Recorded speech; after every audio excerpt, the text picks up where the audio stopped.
Guys, in this video I'm going to show you how to after you add the clip to the track and select animation in or out. You can find side slide. This is new pro animation effect from CapCut, and you have to join properties to be able to use this effect, and just add to the track, and we're gonna adjust for the duration of the animation.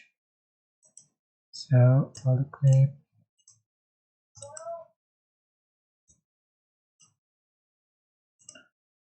then